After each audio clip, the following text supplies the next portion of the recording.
All right, so today we're diving into something a little different. We're talking about China GPT, Mm. this AI that's supposedly writing code and passing MBA exams and maybe even like spinning yarns that would make a used car salesman blush. Right. I mean, is this the future, or are we all just extras in a very strange tech demo? It is pretty fascinating. Yeah. The source material really digs into like what China GPT can actually do. Yeah. And honestly, some of it just seems straight out of science fiction. I know. But the real question is, Yeah. how much of this is hype? Right. And how much is a genuine leap forward? Yeah, because I'm reading here that this thing wrote working code in 20 seconds flat. Wow. 20 seconds. Yeah. I mean, I can barely order a pizza that fast, Oh. let alone write code that actually functions. Well, the speed is impressive for sure. Yeah. But what's really catching everyone's attention is the claim that China GPT can generate text that's almost indistinguishable from human writing. Really? Poems, stories, you name it. Oh, yeah. They even gave an example of a sci-fi story it wrote Oh, really? about this corgi named Lecky who goes on a space adventure. Wow.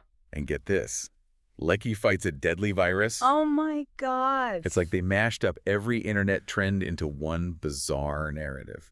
It's interesting that you bring up the internet trends aspect. Yeah. Because one of the things that the source material highlights is that China GPT's training data includes a massive amount of online content. Oh, wow. So it's not just learning from well-written literature or academic papers. Right. It's also absorbing all the memes, Yeah. the clickbait, the conspiracy theories, Wow. all the weird and wonderful stuff that makes the internet what it is. So basically, they've created an AI that is fluent in the language of the internet. Exactly. I guess that explains the virus-fighting corgi astronaut. Aha, exactly. Yeah. And this is where things start to get really interesting. Okay. Because if an AI is learning from the internet, it's also learning all the biases, the inconsistencies, the outright falsehoods that are so prevalent online. Okay, now that's a little unsettling. Yeah. So it's not just a matter of whether the AI can write code or pass an exam. Right. It's about what kind of information it's learning from. Exactly. And how that might shape its outputs. Precisely. And that brings us to one of the key points of tension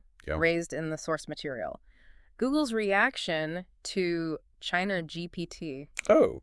Apparently, the emergence of this technology triggered Google's first ever code red alert. A code red from Google. Yeah. That sounds serious. It is serious. What exactly has them so spooked? Well, think about it. Yeah. Google's core business is search. Right. They make money by providing you with a list of links related to your search query. Right. And those links often include ads. Yeah, the whole sponsored results thing. Exactly. So where does China GPT fit into this? Imagine a world where instead of getting a page of links, Yeah. you just get a direct answer to your question. Oh, wow. No clicking, no scrolling, no ads. Interesting. That's the potential threat China GPT poses to Google. Okay. It's like cutting out the middleman. Right. And Google is the middleman. So China GPT could make Google obsolete. Potentially. I guess that explains the code red. Yeah. It's like the internet version of the meteor that wiped out the dinosaurs. Uh-huh. Well, it's not quite that simple. Okay. The source material does acknowledge that China GPT has its limitations. Okay, good. For example, it's only as good as the data it's trained on. Right. If that data is biased, inaccurate, or incomplete, the AI's outputs will reflect those flaws. Okay, so it's not some all-knowing oracle. Right. It's more like a super-powered parrot Yeah. repeating what it's heard, even if it doesn't fully understand it. That's a pretty good analogy, actually. And that brings us to another fascinating point. Okay. The creators of China GPT admit they don't fully understand how it works. Really? They call it a black box. A black box. Yeah. So we've created this incredibly powerful AI, but we don't even know how it thinks. It's a bit of a mystery. That's kind of creepy, isn't it? It is a little unsettling. Like we've opened Pandora's box. Yeah. And we have no idea what's going to crawl out. We've essentially unleashed this force into the world. Right. And we're only just beginning to grapple with the implications. So we've got this AI that can write code faster than I can make coffee. Right. Spins stories about intergalactic corgis. And might even put Google out of business. Yeah. Where does that leave us mere mortals? Yeah. Are we all destined to become obsolete, replaced by robots who can write better code and tell more entertaining stories? Well, it's a question a lot of people are asking. Yeah. And honestly, there's no easy answer. Right. But the source material does offer some interesting insights into how we might navigate this brave new world of AI.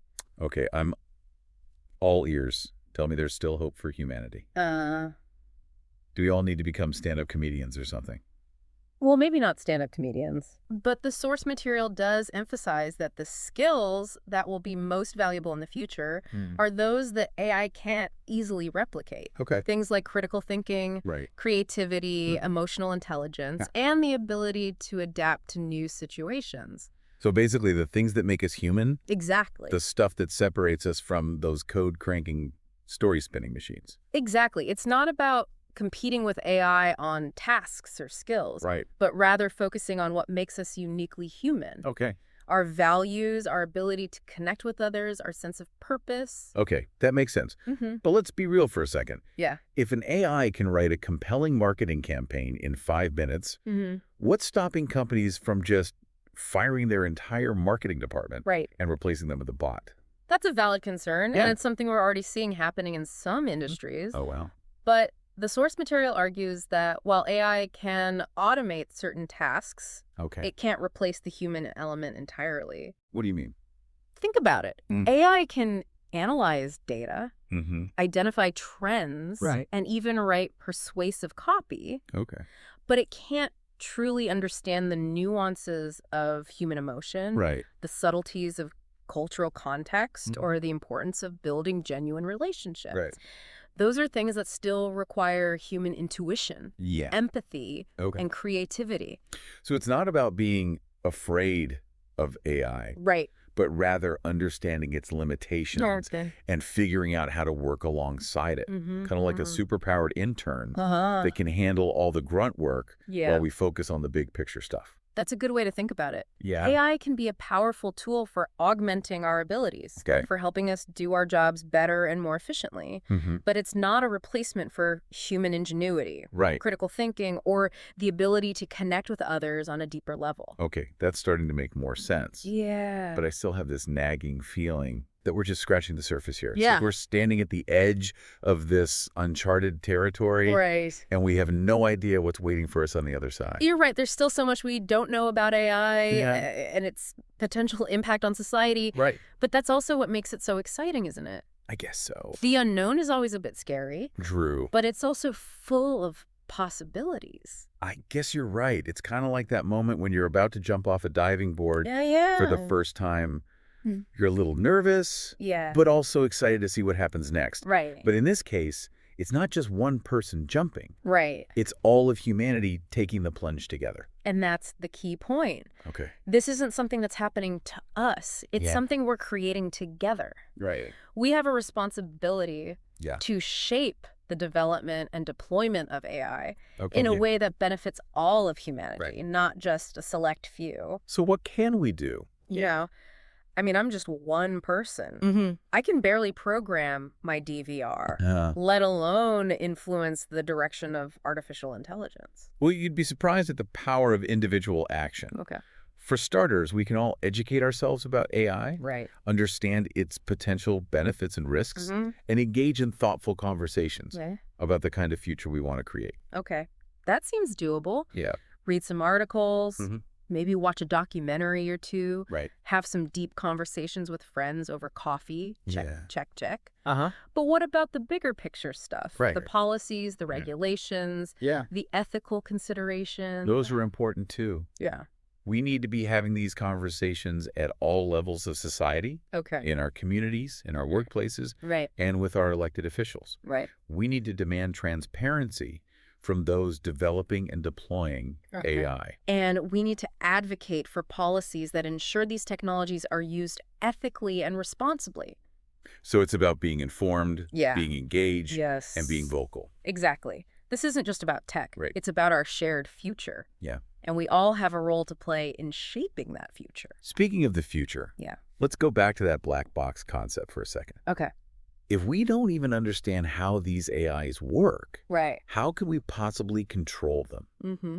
What's to stop them from going rogue and turning against us, like in all those sci-fi movies? It's a question that's been explored in countless books and films. Yeah. And while it's tempting to dismiss those narratives as pure fiction, Right. they do raise some important questions about the potential risks of AI. So are we doomed? Is this the beginning of the end? Not necessarily, Okay. but it does highlight the importance of careful consideration and responsible development. Right. We need to be asking ourselves tough questions about the implications of AI, both the positive and the negative. Like, what kind of questions?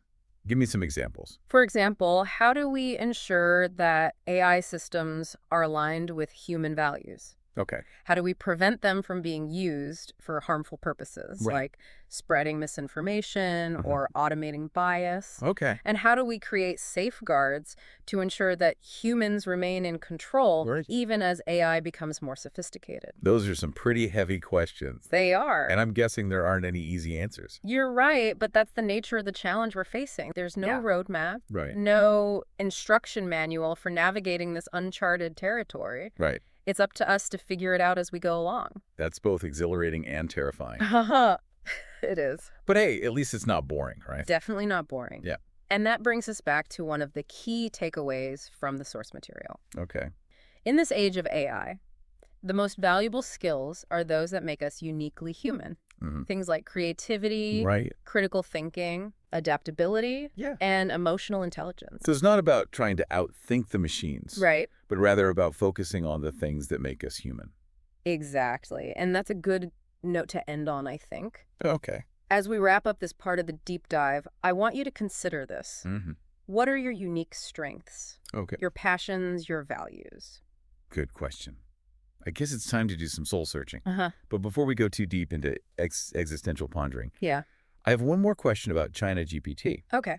I'm curious about the impact it's having on the tech industry, especially on companies like Google. Right. What are they doing to adapt to this new landscape? Or are Yeah. they just throwing in the towel? Right. Or are they fighting back? That's a great question, Yeah. and it's something we'll explore in more depth in the next part of our deep dive. Okay. We'll look at how companies like Google are responding to the rise of AI, like China GPT, and we'll discuss the broader implications for the future of search, information, and the internet as we know it. Sounds intriguing. Yeah. I can't wait to hear what you've uncovered. Well, stay tuned, Yeah. because things are about to get even more interesting. All right. So we've established that the tech world is in a bit of a frenzy over China GPT.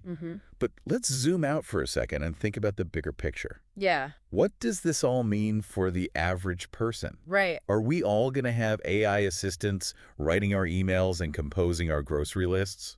It's a question that's on a lot of people's minds. Yeah. And the source material offers some interesting perspectives. Okay. On the one hand, there's this fear that AI will automate everything, Right. leaving millions of people jobless and feeling like they've been left behind. Yeah, I've seen those headlines about robots taking over the world. Right. It's enough to make you want to stock up on canned goods and head for the hills. I understand the concern, Yeah. but it's important to remember that technology has always disrupted the job market.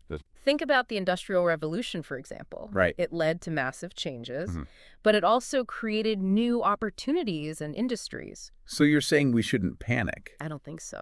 that AI is just another wave of technological change that we need to adapt to. Exactly. The key is to focus on developing skills that are uniquely human, Right. things that AI can't easily replicate. Okay. Creativity, critical thinking, emotional intelligence, problem solving. These are the areas where humans will continue to have an edge. Okay. So instead of trying to compete with robots on tasks, Right. we should be focusing on what makes us human. Exactly. But what does that look like in practice? Yeah. I mean, I can't exactly walk into a job interview and say, hire me, I'm really good at feeling things. It's not about listing humanity as a skill on your resume. Yeah. It's about embracing lifelong learning, Right. being adaptable, and constantly seeking out new ways to apply your skills and knowledge.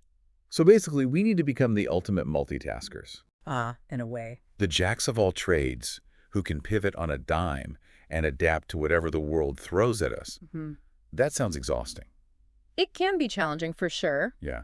but it's also incredibly rewarding. The ability to learn, adapt, and evolve is what has allowed humans to thrive for centuries. Right. And in this rapidly changing world, those skills are more valuable than ever. Okay, I'm starting to get it. Good. But let's be real for a second. Yeah. Even if we all become super adaptable, multi-skilled individuals, there's still going to be a lot of disruption in the job market, right? Right. What happens to the people whose jobs are automated away? That's a crucial question. Yeah. One that society needs to address head on. Right. The source material suggests several potential solutions, Right. including investing in retraining programs, Oh. exploring new economic models like universal basic income, Mm. and fostering a culture of lifelong learning. So it's not just about individual adaptation. Yeah. It's also about creating systems and structures that support people through these transitions. Precisely, this isn't just a technological challenge. Okay. It's a societal one. Right. We need to have open and honest conversations about the future of work, Mhm. the role of technology, Right. and how we can ensure that everyone benefits from these advancements. Okay, that makes sense.